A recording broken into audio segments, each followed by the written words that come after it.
Coming up on Oregon News, how Chinese tariffs are influencing the Oregon steel industry. Wildfire predictions are worrying Southern Oregon wineries. And the University of Oregon has come up with a creative way to recruit students. All that and more coming up on Oregon News.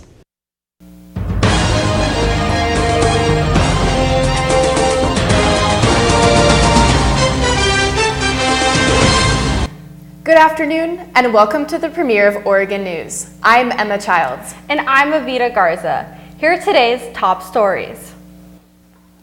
Today, the National School Walkout marks the 19th anniversary of the Columbine High School Massacre.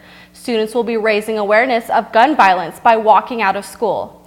According to 4J Eugene School District, a walkout from students is anticipated but not encouraged. Students who walk out will receive an unexcused absence from the school district. In recent weeks, the stock market has dipped in reaction to proposed Chinese and U.S. tariffs. Jesse Price reports local businesses aren't as concerned. Back in March, President Trump imposed a steel and aluminum tax on China, saying they'd have to pay a 25% tariff on steel and 10% on aluminum. After 6 weeks, the question still remains just how is this affecting Eugene companies and the economy? Anything that has steel or aluminum in it will now be a bit more costly.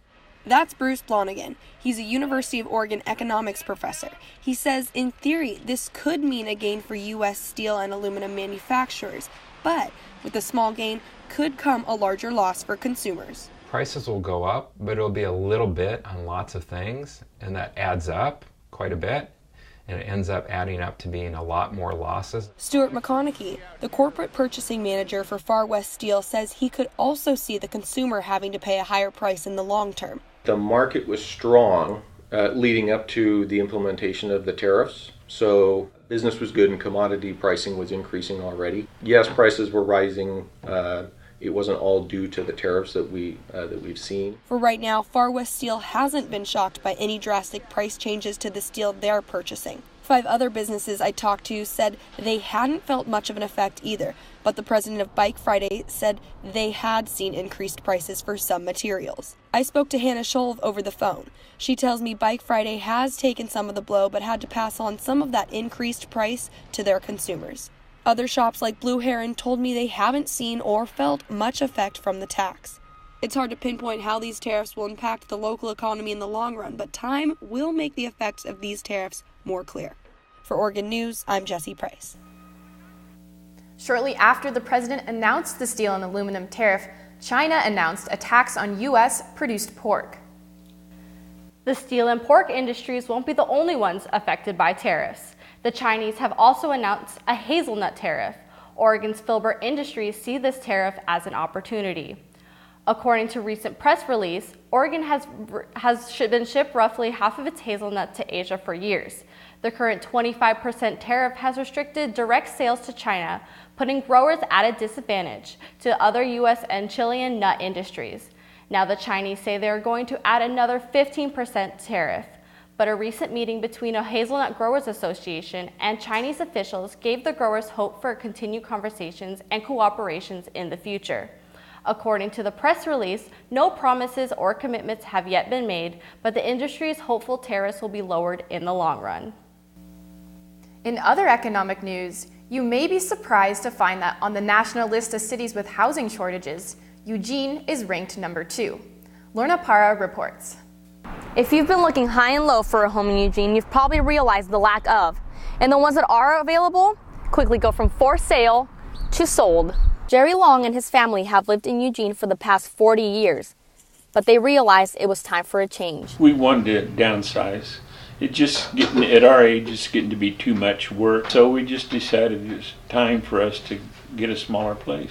But they were not prepared for such a quick turnaround, as their home was sold in less than 12 hours. Just thought we would get our money and put it down on the next house. But now the timing is not gonna mesh. According to the U.S. Census Bureau, Eugene is the second hardest place in the U.S. to find homes for sale.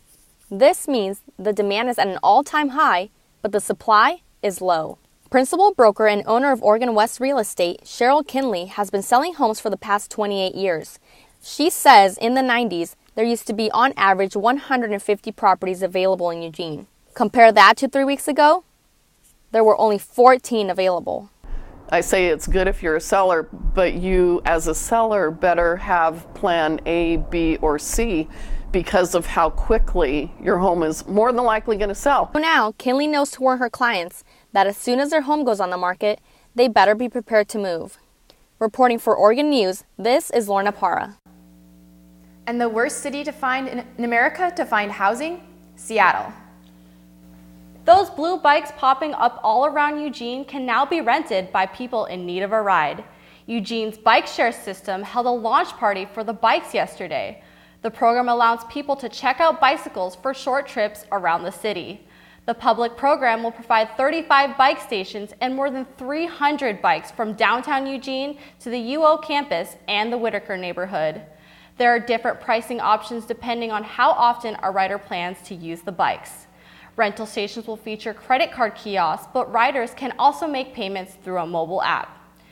Peace Health is one of the sponsors for this program. You can locate the stations on the Peace Health Rides website. Eugene is once again discussing the possibility of bringing Uber back.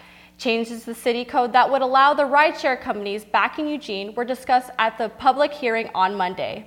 City businesses and residents have been pressuring the city for the service, but taxi companies and drivers continue to push back.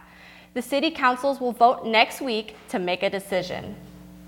The city of Eugene is implementing new restrictions for curbside recycling. That means a new list of what can be salvaged. The need for the updated list is a result of a Chinese demand for clean recycling materials. Contaminated material over from the Pacific Northwest for a while now, partially because they've been accepting it. So now it's up to us to help clean up our recycling so we can continue to send these products off to market. WIST says reducing the contamination from the city's recycling is the most economic and effective short-term solution. The city is already making plans to invest in technology that will benefit more sustainable options for the community in the future. But until that becomes a reality, the city's new recycling motto is, when in doubt, throw it out. You can see the full recycling list on the City of Eugene's website. In other news, a former student has given $1 million to the University of Oregon School of Music and Dance. Timothy Fu, who is also a UO trustee, gave the money to establish an endowed chair to the honor former faculty member Edmund Kleisler.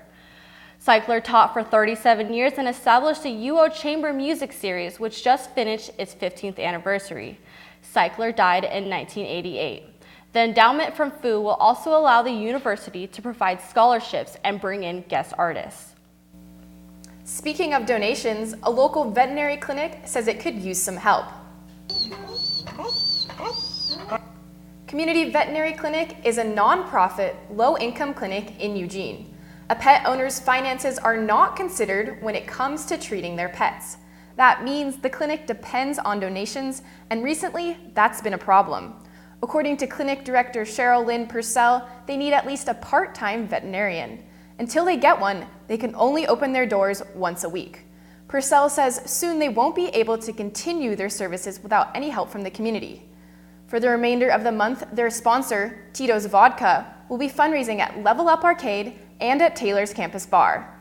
Taylor's will be donating $1 for every Tito's drink sold on Tuesdays to the clinic. For more information, you can visit the Vet Clinic website. Coming up on Oregon News, how wildfires may affect your favorite Pinot Noirs. Coming up after the break.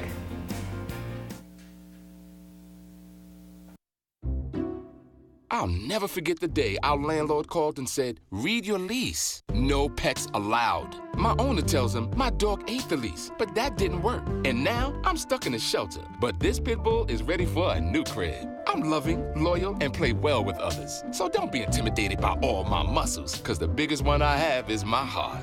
That's right, I said it.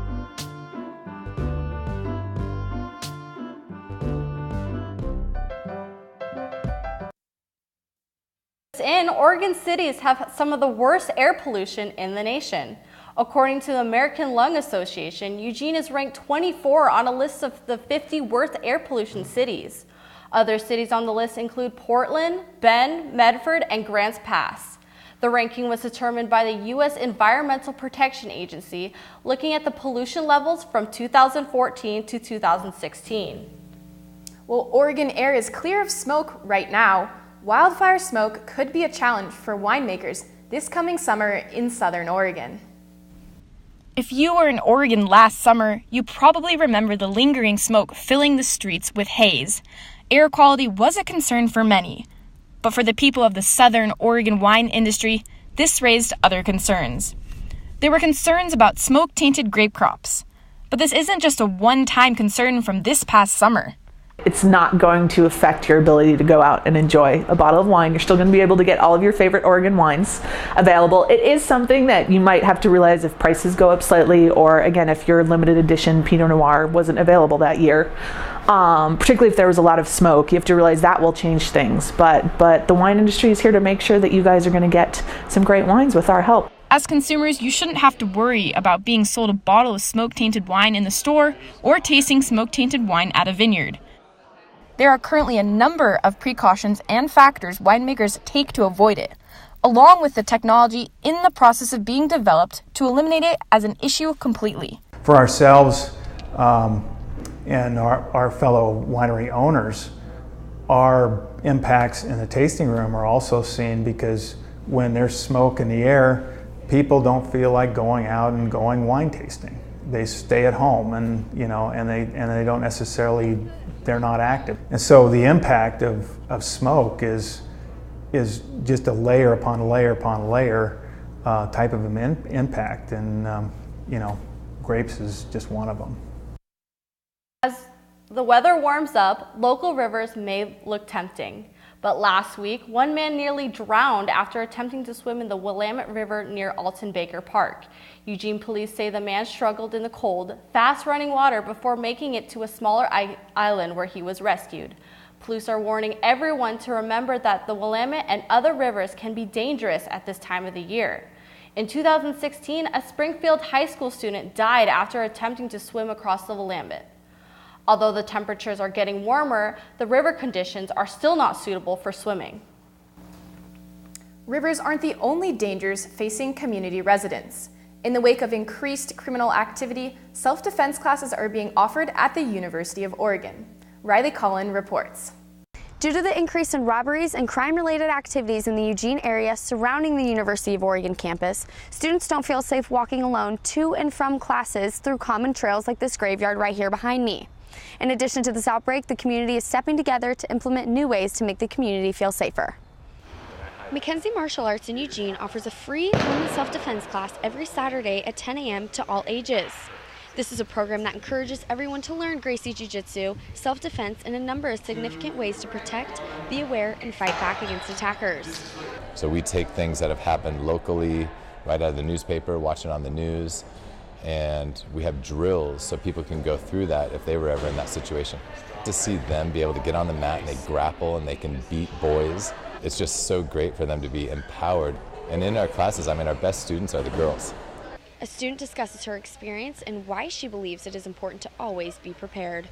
Coach Adam and Coach Shannon are excellent teachers about all of this stuff, so just wanted to come and feel empowered. Regardless of if something's happening in the area or not, you could always find yourself in a situation that you don't really want to be in, so I think it's good tools to have at all times. But yeah, the uptick in crime lately has been a factor for sure.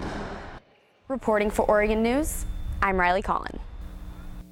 Coming up on Oregon News, we'll preview the UO spring game and tell you everything you need to know about the proposed Hayward Field remodel. Stay tuned for sports with Marc Grandy after the break.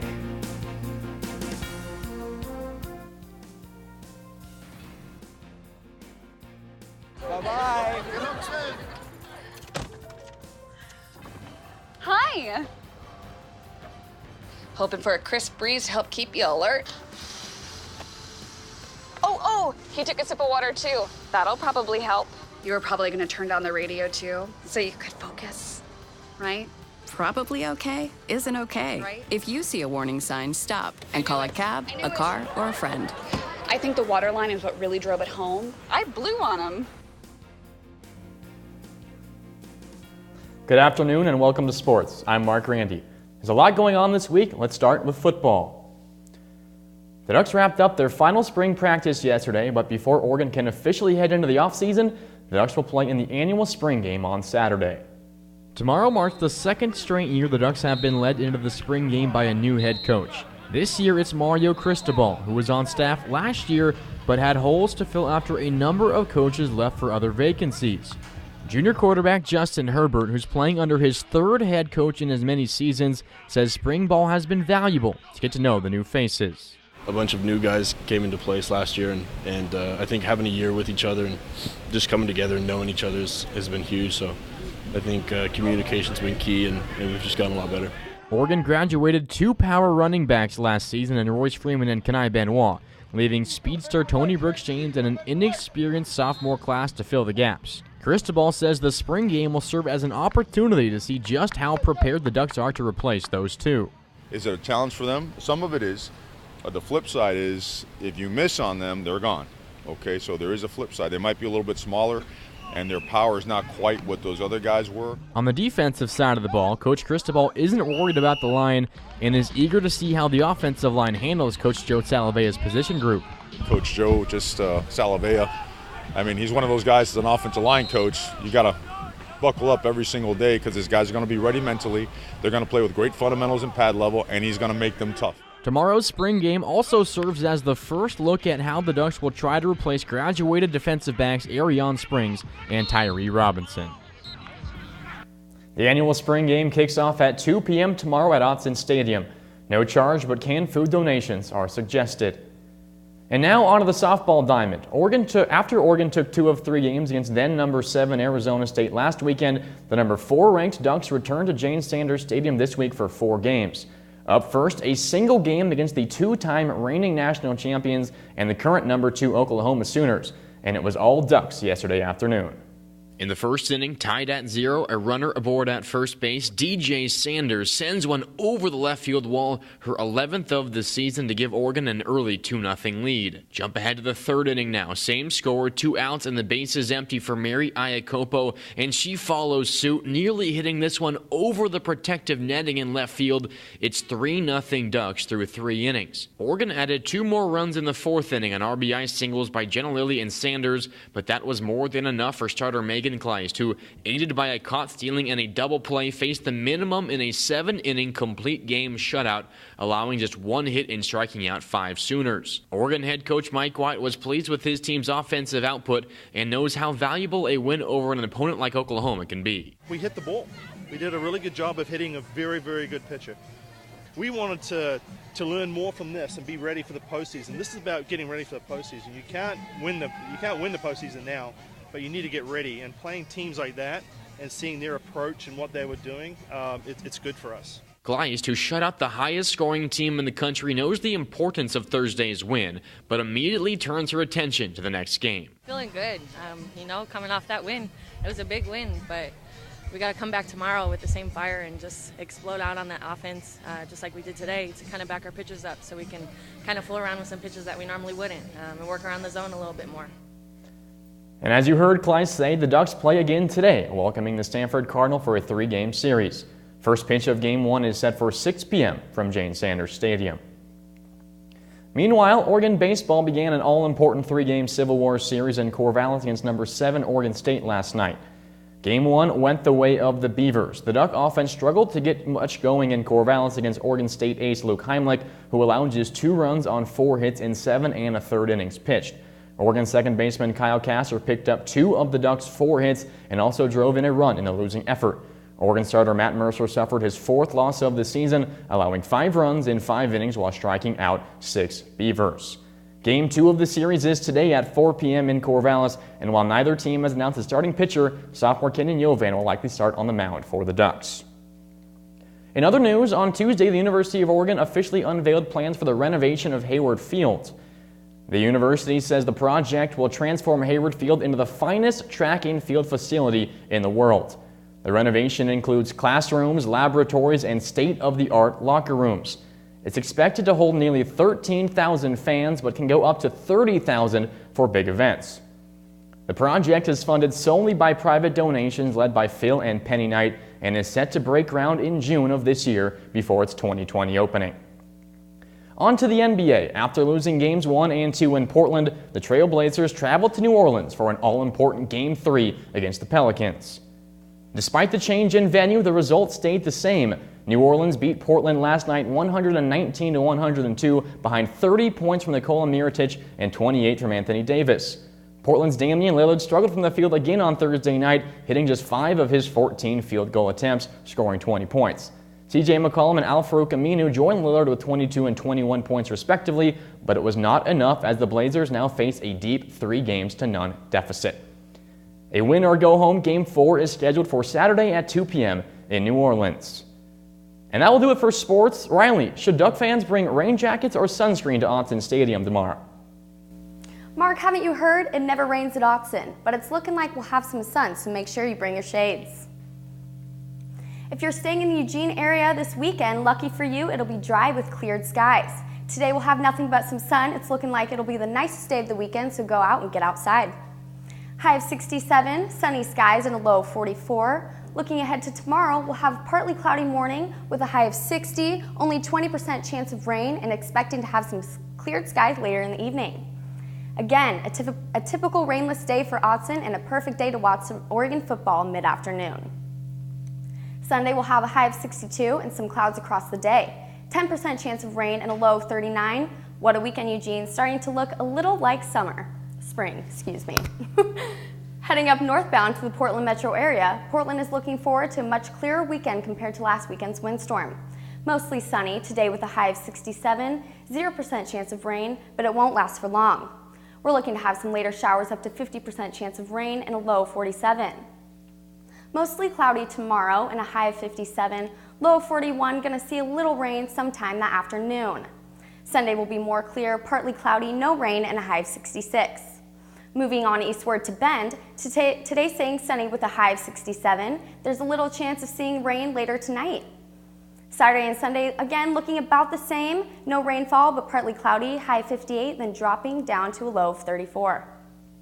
On another note, if you're heading down to Coachella Valley for the California end of the Coachella Music Festival, you just missed the high winds that were up to 30 miles per hour last night. So now you can enjoy the 95, 100-degree weather, 0% chance of any rainfall before you head back this way. That's all for this weekend's weather forecast. Take it away at the news desk. After the break, we'll talk about how the jewel craze fits in with nicotine addiction. There was an old woman who lived in a shoe. She had so many children, she didn't know what to do.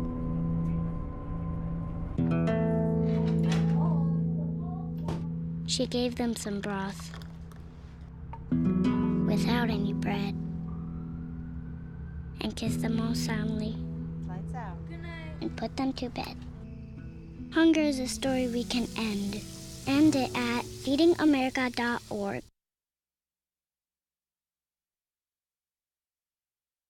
Be on the decline, but there is a new nicotine delivery system attracting users in colleges and high schools. Sydney Paget reports.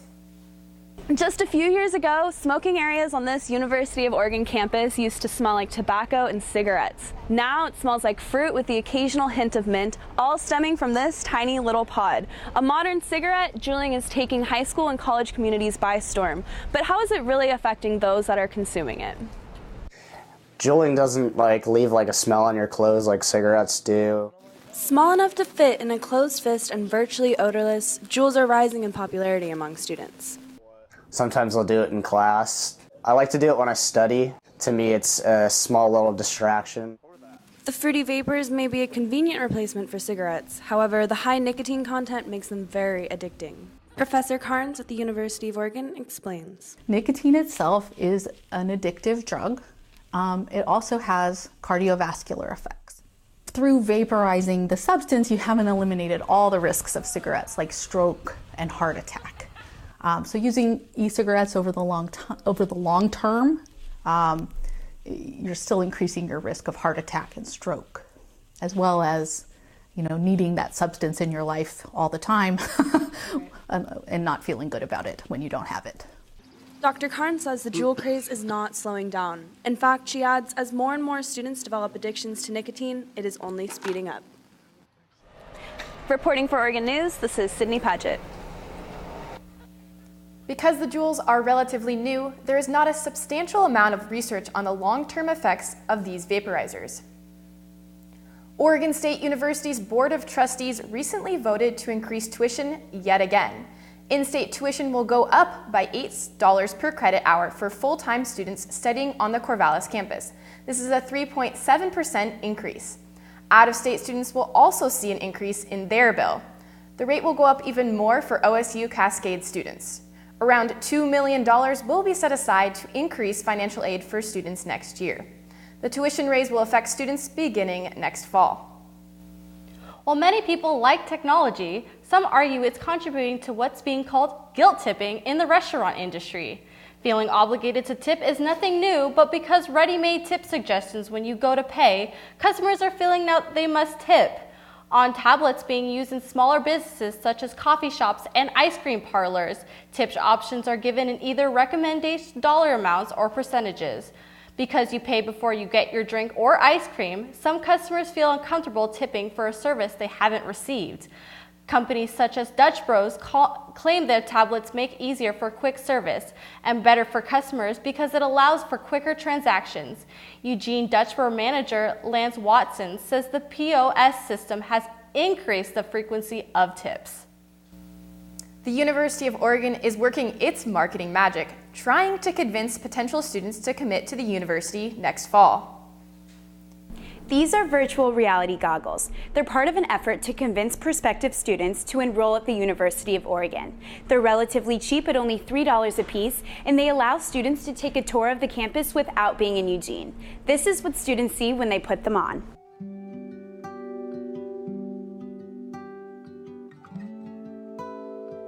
The University of Oregon sent out 20,000 pairs of the goggles. This new marketing strategy is aimed at stopping a 5-year slide in undergraduate enrollment at the U of O.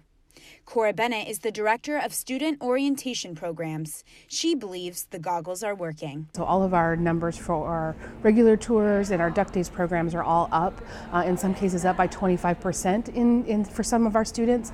And so it's really fantastic to be able to see that we get to show off our campus in real life to more students as well. The goggles are only sent to students who have been accepted but have not yet decided to attend the university. They work by allowing the user to see a smartphone application that offers a 360-degree view of the campus. Once the app on the phone is downloaded and ready for use, it is inserted into the goggles ready to go.